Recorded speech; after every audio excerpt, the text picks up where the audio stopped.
ನಮಸ್ತೆ ಮಿತ್ರರೇ, ಇವತ್ತು ಒಂದು ಸ್ಪೆಷಲ್ ಆದ ಒಂದು ವೆಜಿಟೇಬಲ್ನೊಂದಿಗೆ ಬಂದಿದ್ದೇನೆ. ಇದು ಜರ್ಮನ್ ಜನರಿಗೆ ಬಹಳ ಅತಿ ಪ್ರಿಯವಾದ ಒಂದು ಹರ್ಬ್ ಟೈಪಿನ ಒಂದು ವೆಜಿಟೇಬಲ್ ಅಂತೆ. ಇದರಲ್ಲಿ ಬರ್ದಿದ್ದು ನೋಡಿ, ಸ್ಪಾರ್ಗಲ್ ಅಂತ ಹೇಳ್ತೇವೆ ನಾವು. ನಮ್ಮ ಊರಿನಲ್ಲಿ ಶತಾವರಿ ಅಂತ ಏನು ಕರಿತೇವೆ ಅದೇ ನೋಡಿ. ಇದನ್ನು ಇವರು ವೆರಿ ಸಿಂಪಲ್ ಆಗಿ ಒಂದು ಡಿಶ್ ಮಾಡಿ ತಿಂತಾರೆ. ನಮ್ಮ ಹರಿವೆ ಹಾಗೂ ಬಸಳೆ ಹೇಗಿರ್ತದೆ ನೋಡಿ, ಅದೇ ರೀತಿಯಲ್ಲಿ ನಮಗೆ ಅದು ಪ್ರಿಯ. ಇಲ್ಲಿಯವರಿಗೆ ಈ ಒಂದು ವಸ್ತು ಪ್ರಿಯ, ಅಂದರೆ ಈ ವೆಜಿಟೇಬಲ್ ಪ್ರಿಯ. ಹಾಗಾದರೆ ಈ ಒಂದು ಶತಾವರಿಯನ್ನು ಸ್ಪಾರ್ಗಲ್ ಹೇಗೆ ಮಾಡುವುದು, ವೆರಿ ಸಿಂಪಲ್ ಎಂದು ನೋಡುವ ಮೊದಲು ಯಾರೆಲ್ಲ ನನ್ನ ಚಾನಲನ್ನು ನೋಡ್ತಿದ್ದೀರಿ, ಯಾರೆಲ್ಲ ಇನ್ನೂ ಸಬ್ಸ್ಕ್ರೈಬ್ ಮಾಡಿಲ್ಲ, ದಯವಿಟ್ಟು ಸಬ್ಸ್ಕ್ರೈಬ್ ಮಾಡಿ ಸಪೋರ್ಟ್ ಮಾಡಿ ಅಂತ ಹೇಳುತ್ತಾ ಬನ್ನಿ. ಈ ಒಂದು ಹರ್ಬ್ ಟೈಪಿನ ವಸ್ತುವನ್ನು, ಇದರ ಬೆನಿಫಿಟ್ಸನ್ನು ನೀವು ಕೇಳಿದರೆ, ಎಂಗ್ಸೈಟಿ ಯಾರಿಗೆ ಉಂಟು ಅಥವಾ ಯಾರು ಹಾಲು ಉಡಿಸುವ ತಾಯಂದಿರಿದ್ದೀರಿ ಅಥವಾ ಯಾರಿಗೆ ಸ್ವಲ್ಪ ಸ್ಕಿನ್ನಲ್ಲಿ ಸ್ವಲ್ಪ ಪ್ರಾಬ್ಲಮ್ ಇರ್ತದೆ ಅಂಥವರಿಗೆಲ್ಲ ಬಹಳ ಉಪಯುಕ್ತವಾದ ಒಂದು ವೆಜಿಟೇಬಲ್. ಬನ್ನಿ ಹೇಗೆ ಮಾಡುವುದೆಂದು ನೋಡೋಣ. ವೀಕ್ಷಕರೇ, ಇಲ್ಲಿ ನೋಡಿ, ಇದು ಶತಾವರಿ ಸ್ಪಾರ್ಗಲ್, ಇಲ್ಲಿ ಬರ್ದು ಸಹ ಉಂಟು. ಆಸ್ಪರಗಸ್ ಅಂತ ಸಹ ಇದಕ್ಕೆ ಹೇಳ್ತಾರೆ. ಸೊ ಇದು ಒಳ್ಳೆ ಅಪಿಟೈಸರ್ಸ್ ಅಂತೆ. ಇದನ್ನೀಗ ಮಾಡುವ ಮೊದಲು ನನ್ನ ಹೀಗೆ ಇದರಲ್ಲಿ ಬರ್ತದೆ, ಇದು ಒಂದು ಕಟ್ಟಿನಷ್ಟು ಆರೋಗ್ಯಕ್ಕೆ ಒಂದು ಬಹಳ ಉತ್ತಮವಾದ, ನಾನು ಹೇಳಿದೆ ಅದಕ್ಕೆಲ್ಲ ಏನೆಲ್ಲ ಬೆನಿಫಿಟ್ಸ್ ಇದೆ ಅಂತ ನಾನು ಮೊದಲೇ ನಿಮಗೆ ಹೇಳಿದೆ. ಈಗ ಇದು ಮಾಡೋ ಮೊದಲು ನನ್ನ ಹಸ್ಬೆಂಡಿಗೊಂದು, ಯುರೋಪಲ್ಲಿ ಇವತ್ತು ಭಾರಿ ಶೆಕೆ ಶುರುವಾಗಿದೆ, 26 ಡಿಗ್ರಿ ಉಂಟು ಇವತ್ತಿನ ಇದು. ಸೊ ನಾನು ಇವತ್ತು ಒಂದು ಕೋಲ್ಡ್ ಡ್ರಿಂಕ್ಸ್ ಅದನ್ನೊಂದು ಮಾಡ್ತೇನೆ. ಸ್ವಲ್ಪ ಹೀಟ್ ಜಾಸ್ತಿ ಉಂಟು ಹೇಳಿ ನೋಡಿ. ಇದು ಸಬ್ಜಾ ಸೀಡ್ಸ್ ಅಂದರೆ ಕಾಮಕಸ್ತೂರಿ. ಇದನ್ನೊಂದು 1 ಚಮಚದಷ್ಟು ಮೊದಲಿಗೆ ನೀರಿನಲ್ಲಿ ಹಾಕಿಟ್ಕೊಳ್ತೇನೆ. ಹಾಕಿಟ್ಟುಕೊಂಡು ಮತ್ತೆ ಈಗ ಒಂದು ಸಿಂಪಲ್ ಆದ ದೇಹವನ್ನು ತಂಪು ಮಾಡುವಂತಹ ಒಂದು ಜ್ಯೂಸನ್ನು ಸೂರಿಗೆ ಮಾಡಿ ಮತ್ತೆ ಇದನ್ನು ಹೇಗೆ ಮಾಡೋದನ್ನು ತೋರಿಸ್ಕೊಡ್ತೇನೆ. ಇದು ಈಗ ಹೀಗೆ ಇರಲಿ. ಈಗ ಇದಕ್ಕೆ ಬೇಕಾದ ಸಾಮಗ್ರಿಗಳು ಹೇಳ್ತೇನೆ ಯಾವುದೆಲ್ಲ ಅಂತ. ಪುದೀನ, ಒಂದು ತುಂಡು ಕಲ್ಲು ಸಕ್ಕರೆ, ಕೆಂಪು ಕಲ್ಲು ಸಕ್ಕರೆ ಇದೆ, ಕೆಂಪು ಕಲ್ಲು ಸಕ್ಕರೆ ಅಥವಾ ಬಿಳಿ ಕಲ್ಲು ಸಕ್ಕರೆ ಸಾಕ್ತದೆ. ಒಂದು ಅರ್ಧ ತುಂಡು ಲಿಂಬೆಯ ಜ್ಯೂಸ್ ಬೇಕು ನಮಗೆ.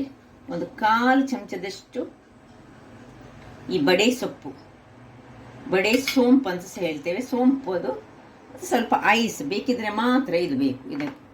ಇದು ನಾವೀಗ ಮಾಡುವಂತಹ ಜ್ಯೂಸಿಗೆ. ನಾನೀಗ ಒಂದು ಸಣ್ಣ ಜ್ಯೂಸರ್ ಇದೆ, ಜ್ಯೂಸರಲ್ಲಿ ಸಹ ಮಾಡ್ಕೊಳ್ಬೋದು.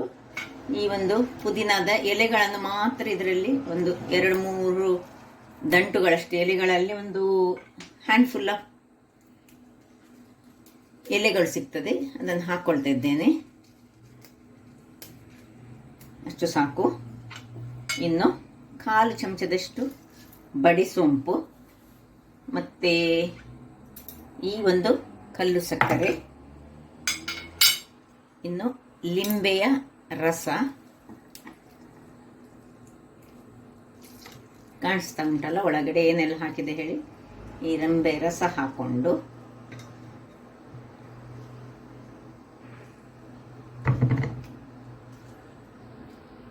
ಇನ್ನು 2-3 ಪೀಸ್ಗಳಷ್ಟು ಐಸ್ಗಳನ್ನು ಇದರಲ್ಲಿ ಹಾಕೊಳ್ತಿದ್ದೇನೆ. ಇದಕ್ಕೆ 1.5 ಲೋಟದಷ್ಟು ನೀರನ್ನು ಹಾಕ್ಕೊಳ್ತೇನೆ. ನಾನೀಗ ನೀರನ್ನು ಹಾಕ್ಕೊಳ್ತಿದ್ದೇನೆ ನಾನು. ಸೊ ಈಗ ನೋಡ, ಒಂದು ಅರ್ಧ ಗ್ಲಾಸ್ ಹಾಕಿ ಮತ್ತೆ ನೋಡುವ. 1.5 ಗ್ಲಾಸ್ ನಮಗೆ ಬೇಕಾಗ್ತದೆ. ಇದು 2 ಗ್ಲಾಸಿಗೋಸ್ಕರ ನಾನು ಮಾಡಿದಂತಹದ್ದು. ಇದನ್ನೀಗ ಇದರ ಮುಚ್ಚಳವನ್ನು ಮುಚ್ಚಿ, ನಿಮ್ಮ ಹತ್ರ ಜ್ಯೂಸರ್ ಇದೆ ಜ್ಯೂಸರ್ ಯೂಸ್ ಮಾಡ್ಕೊಳ್ಬೋದು. ಜ್ಯೂಸರನ್ನು ಈಗ ಪುನಃ ನಾನು ಒಳಗಿನ ತೆಗಿಬೇಕಲ್ಲ ಹೇಳಿ ಇದರಲ್ಲೇ ಮಾಡ್ತಾ ಇದ್ದೇನೆ ನಾನು. ಈಗ ಗ್ರೈಂಡ್ ಮಾಡೋಣ. ವೀಕ್ಷಕರೇ, ಇಲ್ಲಿ ನೋಡಿ, ಗ್ರೈಂಡ್ ಆಗಿ ಬಂತು. ಈಗ ಇದನ್ನು ನೋಡಿ, ಈ ರೀತಿಯಾಗಿ ಬರ್ತದೆ. ದೇಹಕ್ಕಂತೂ ಬಹಳ ಆರೋಗ್ಯಭರಿತವಾದದ್ದು, ದೇಹವನ್ನು ಕೂಲ್ ಮಾಡುವಂತಹ ಶಕ್ತಿ ಇರುವಂತಹ ಪುದೀನ ಸೊಪ್ಪು ನಿಮಗೆ ಗೊತ್ತಿರುವಂಥ. ಇದನ್ನೀಗ ಗಾಳಿಸ್ಕೊಳ್ಳೋಣ ಮೊದಲಿಗೆ. ನೋಡಿ, ಅದದು ಯಾವುದು ಬೇಡ ನಮಗೆ ತಿನ್ನುವಾಗ. ಹೀಗೆ ಚೆನ್ನಾಗಿ ಗಾಳಿಸ್ಕೊಂಡು ನಾವು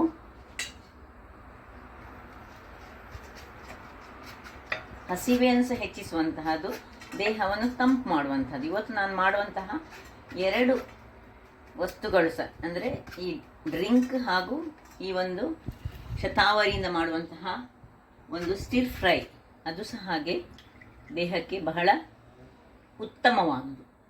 ಈಗ ಇದನ್ನು ನಾವೇನು ಮಾಡುವ ಹೇಳಿದರೆ, ಇಷ್ಟ ಆಯ್ತಲ್ಲ, ಜ್ಯೂಸ್ ರೆಡಿಯಾಗಿದೆ. ಈಗ ಈ ಒಂದು ಇದು ಎಷ್ಟು ಬೇಕು, ಯಾವ ಯಾವ ಇದಕ್ಕೆ ನಮಗೆ ಎಷ್ಟು, 1 ಚಮಚವ 2 ಚಮಚವ ಎಷ್ಟು ಬೇಕಿದ್ದಷ್ಟನ್ನು ನಾವು ಹಾಕ್ಕೊಳ್ಬೋದು. ನಾನೊಂದು ಇದರಲ್ಲಿ ಸಣ್ಣ ಇದರಲ್ಲಿ 4 ಚಮಚದಷ್ಟು ಇಷ್ಟನ್ನು ಹಾಕ್ಕೊಳ್ತಿದ್ದೇನೆ. ಇನ್ನು 2 ಇದು ಐಸ್ ಎಲ್ಲ ಆಪ್ಷನಲ್, ನಿಮಗೆ ಬೇಕಿದ್ರೆ ಹಾಕ್ಕೊಳ್ಬೋದು. ಹಾಕ್ಕೊಂಡು ಈ ಒಂದು ಇದನ್ನು ಇದರಲ್ಲಿ ಸುರಿದುಕೊಳ್ಳೋಣ, ಹಾಕೊಳ್ಳೋಣ. ನೋಡಿ,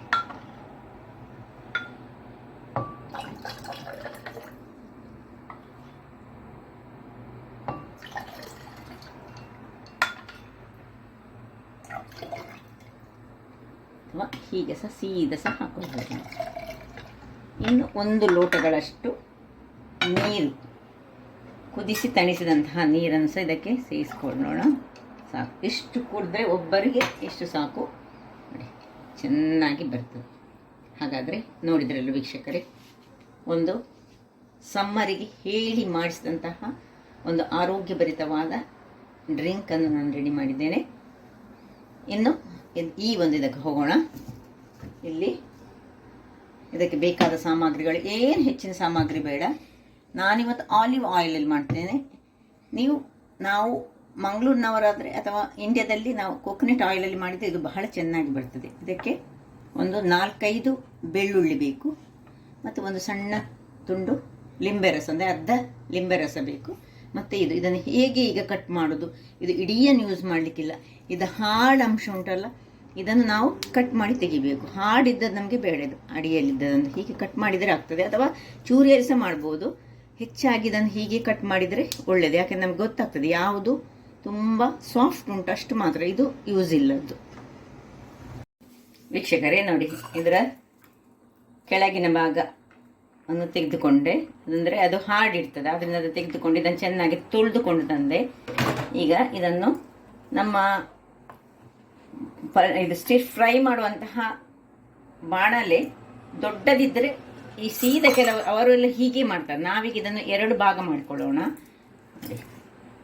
ಹೀಗೆ ಮಾಡಿ ಹೀಗೆ ಕ್ರಾಸ್ನಲ್ಲಿ ಸ್ವಲ್ಪ ಹೀಗೆ 2 ಭಾಗ ಮಾಡಿಕೊಳ್ಳೋಣ.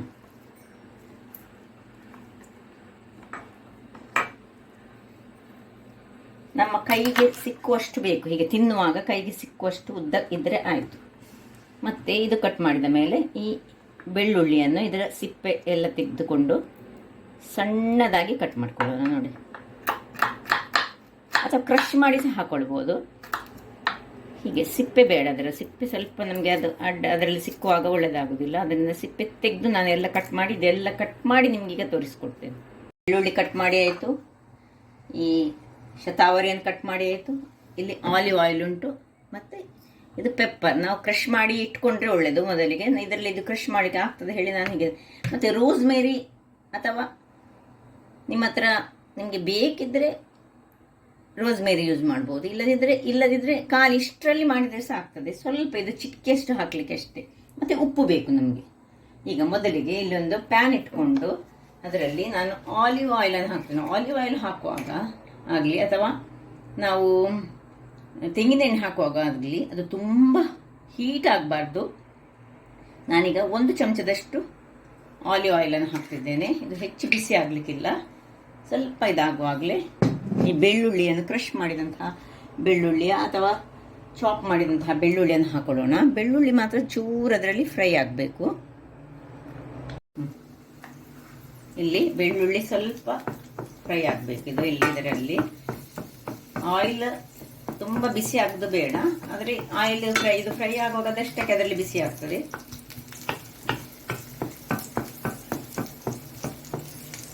ಇದು ನಾವು ಇಂಡಿಯನ್ಸ್ ಹೆಚ್ಚಾಗಿ ಮಾಡುವುದಿಲ್ಲ, ಆದರೆ ಕೆಲವರು ಯಾರೆಲ್ಲ ಈ ಹೊರಗಿನ ಕಂಟ್ರಿಯಲ್ಲಿ ಇದ್ದು ಬಂದವರಿದ್ದಾರೆ ಅವರಿಗೆ ತುಂಬ ಖುಷಿ ಆಗ್ತದೆ. ಇದು ಸಿಂಪಲ್ ಆಗಿ ಮಾಡುವಂತಹದ್ದು, ಆರೋಗ್ಯಕ್ಕೆ ಬಹಳ ಉತ್ತಮವಾದುದು. ಅಂದರೆ ನಮ್ಮ ಹೇಗೆ ಈ ಬಸಳೆ ಅಥವಾ ಹೀರೆಕಾಯಿಗಳೆಲ್ಲ ಆರೋಗ್ಯಕ್ಕೆ ಉತ್ತಮ. ಅದೇ ರೀತಿ ಈಗ ಇನ್ನು ಅಷ್ಟು ಸ್ವಲ್ಪ ಇದು ಫ್ರೈ ಆಗುವಾಗ ನೋಡಿ, ಬೆಳ್ಳುಳ್ಳಿ ಸ್ವಲ್ಪ ಫ್ರೈ ಆಗುವಾಗ ಈ ಒಂದು ಇದನ್ನು ಹಾಕ್ಕೊಳ್ಳೋದು ನೋಡಿ.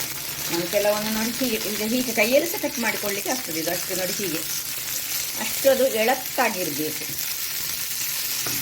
ಸ್ವಲ್ಪ ಉರಿ ಸಣ್ಣದರಲ್ಲಿ ನಾವು ಮಾಡ್ಕೊಳ್ಬೇಕು. ಇದನ್ನು ಎಲ್ಲವನ್ನು ಹಾಕ್ಕೊಳ್ಳೋಣ. ನನಗೆ ಸ್ವಲ್ಪ ಸಣ್ಣದಿದ್ದರೆ ಒಳ್ಳೆದಂತ ಕಾಣ್ತದೆ ಬಾಯಲ್ಲಿ ತಿಂದುಕೊಳ್ಳಿಕ್ಕೆ. ಅದು ಹೀಗೆ ಕೈಯಲ್ಲಿ ಇಟ್ಟುಕೊಂಡು ತಿನ್ನುವಂಥದ್ದು. ಸ್ಟಿರ್ ಫ್ರೈ ಅಲ್ಲ. ಎಲ್ಲವನ್ನು ಹಾಕ್ಕೊಳ್ತಿದ್ದೇನೆ.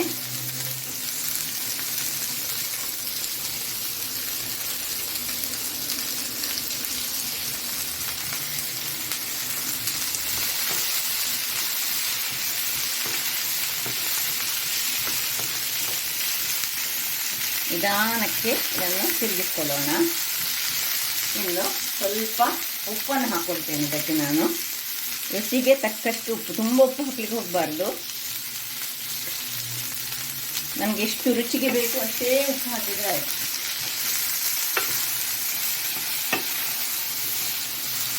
ಹೀಗೆ ಸ್ವಲ್ಪ ಫ್ರೈ ಮಾಡ್ಕೊಳ್ಳೋಣ. ಉರಿ ಸ್ವಲ್ಪ ಹದಾದಲ್ಲಿ ಇದೆ. ಇದಕ್ಕೆ ನೀರೇನು ಹಾಕ್ಕೊಳ್ಳಿಕ್ಕಿಲ್ಲ. ಅದರಿಂದಾಗಿ ಉರಿ ಸಣ್ಣದರಲ್ಲಿ ಇಟ್ಟು ಒಂದು 2-3 ನಿಮಿಷ ಹಾಗೆ ಬಿಡೋಣ. ಹೀಗೆ 2 ನಿಮಿಷಗಳ ಬಳಿಕ ಫ್ರೈ ಆದಾಗ ಸ್ವಲ್ಪ ಇದರಿಂದ ಹಾರ್ತದೆ ನೋಡಿ. ನಮಗೆ ಅಭ್ಯಾಸ ಇದೆ. ಈ ಒಂದು ಕಾಳು ಮೆಣಸು ಪೌಡರ್ ಮಾಡಿಟ್ಟದನ್ನು ಇದ್ದರೆ ಹಾಕ್ಕೊಳ್ಳಿ. ಇಲ್ಲದಿದ್ದರೆ ನೋಡಿ ನಾವು ಹೀಗೆ ಕ್ರಷ್ ಮಾಡಿಕೊಂಡು ಕಾಳು ಮೆಣಸನ್ನು ಸ್ವಲ್ಪ ಹಾಕಿದರೆ ಆಯಿತು. ಸ್ವಲ್ಪ ಕಾಳು ಮೆಣಸಿನ ಪುಡಿ ಮತ್ತು ಉರಿ ಸಣ್ಣದಿರಲಿ. ಸ್ವಲ್ಪ ಲಿಂಬೆ, ಇದು ಎಲ್ಲರೂ ಹಿಂಡುವುದಿಲ್ಲ. ನನಗೆ ಸ್ವಲ್ಪ ಲಿಂಬೆ ಹಿಂಡಿ ಮಾಡಿದರೆ ಸ್ವಲ್ಪ ಖುಷಿ ಆಗ್ತದೆ. ಸ್ವಲ್ಪ ಲಿಂಬೆಯ ನೀರು, ಒಂದು ಅರ್ಧ ಚಮಚದಷ್ಟು ಲಿಂಬೆ ನೀರು ಹಾಕ್ಕೊಂಡು ಸಣ್ಣ ಉರಿಯಲ್ಲಿ 1 ನಿಮಿಷಗಳ ಕಾಲ ಮುಚ್ಚೋಣ. 1 ನಿಮಿಷ ಸಣ್ಣ ಉರಿಯಲ್ಲಿ ಬೇಯಿಸ್ಕೊಳ್ಳೋಣ.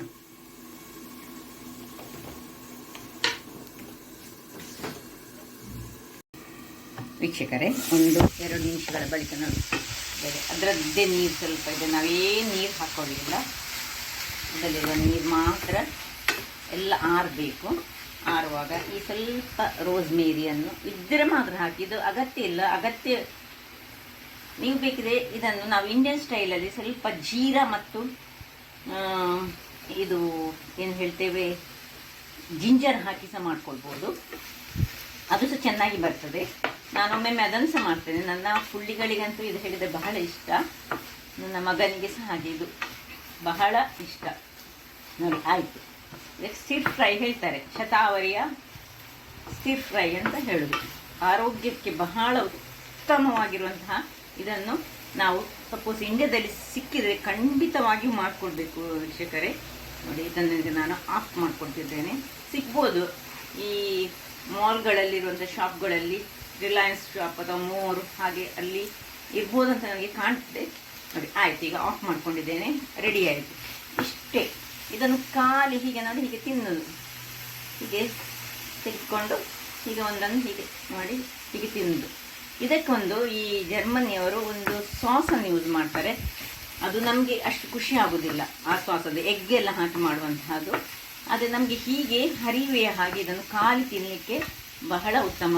ಅನ್ನದೊಂದಿಗೆ ಇದನ್ನು ತಿನ್ಬೋದು ನಾವು, ಅಥವಾ ಖಾಲಿ ಹೀಗೆ ಒಂದು ಬೌಲಲ್ಲಿ ಹಾಕಿ ತಿನ್ಬೋದು. ನಾನೀಗ ಅದನ್ನು ಸರ್ವ್ ಮಾಡ್ತೇನೆ. ವೀಕ್ಷಕರೇ, ಸರ್ವ್ ಮಾಡೋಣ. ನೋಡಿ ಹೇಗೆ ಬಂದಿದೆ ನೋಡಿ. ರುಚಿಯಂತೂ ನಮಗೆ ನಾವೆಲ್ಲ ಇಷ್ಟಪಡುವಂತಹದ್ದೇ. ನೋಡಿ ಎಲ್ಲವನ್ನು ಹಾಕ್ಕೊಳ್ತಿದ್ದೇನೆ.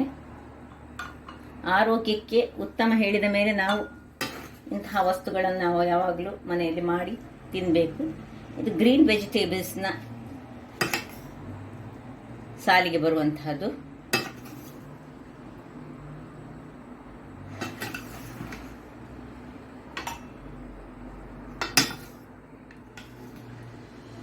ತುಂಬ ಬೇಯಿಸ್ಕೊಳ್ಳಿಕ್ಕೆ ಸಹ ಇಲ್ಲ. ನೋಡಿ ಹದಾದಲ್ಲಿ ಬೇಯಿಸ್ಕೊಂಡ್ರೆ ಸಾಕು. ಅದು ತಿನ್ನಲಿಕ್ಕೆ ಬಹಳ ರುಚಿಕರವಾಗಿ ಬರ್ತದೆ.